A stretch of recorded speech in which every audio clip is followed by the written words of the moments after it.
وده شكل العسل بتاعنا اهو، شايفين الجمال بجد.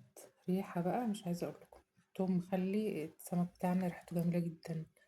بنقدمه طبعا مع الرز. شايفين بقى سر جمال الشوربة بتاعته او الصلصة بتاعته، شايفين سمكها عامل ازاي. السر في جمالها معلقة الدقيق او معلقتين الدقيق اللي احنا دوبناهم في مية وحطيناهم على الصلصة.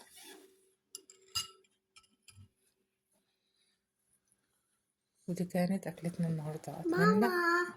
اتمنى لو الوصفة عجبتكم يا ريت متبخلوش عنها بلايك وشاركوا الفيديو وشاركوا في القناة، واشوفكم فيديوهات جديدة ان شاء الله. لو زهقت من السمك مقلي او مشوي تعالي يلا بينا نعمل النهارده السمك البلطي بالصلصة، طعم جميل. وهقولك على سر طعم البلطي بالصلصة، وايه هو الحاجة اللي هتحطيها فيها تخلي طعمه جنان وريحته جميلة جدا. بعد ما ننضف السمك بتاعنا كويس جدا بنجهز التتبيلة بتاعة السمك اللي احنا كلنا عارفينها: ملح، فلفل، شطة، كمون، توم، اهم حاجة التوم، وشوية كزبرة وشوية شطة. لو انت حابة مش حابة مش مشكلة.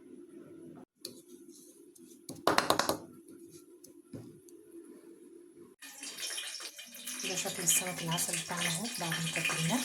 هنجهزه دلوقتي عشان نحمره، بعد كده نشوف الصلصة عاملينها ازاي.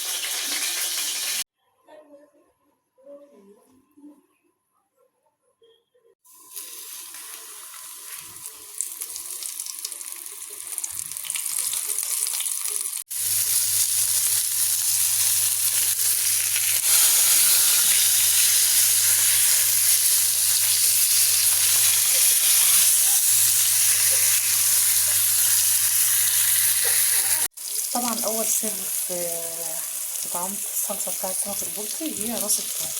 نحط راس ثوم كبيره كده وننزل عليها بالصلصه بتاعتنا.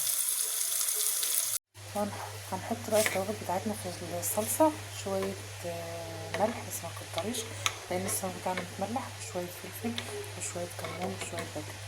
هنسيبها بقى لغايه ما تبدا تتسبك وننزل السمك الجميل بتاعنا. وزي ما قلتلك اول سر في طعام صلصه البلطي راس الثوم، كتر الثوم. تاني سر بقى هو هتجيبي معلقتين دقيق من اللي احنا حاطين فيهم السمك قبل القلي على ربع كوبايه ميه، وهتقلبيهم كده على بعض وتنزلي بيهم على الصلصه. ودي هتخلي الصلصه بتاعت البلطي بتاعتنا كريمي وتقيله وجميله وتديلها طعم تاني خالص.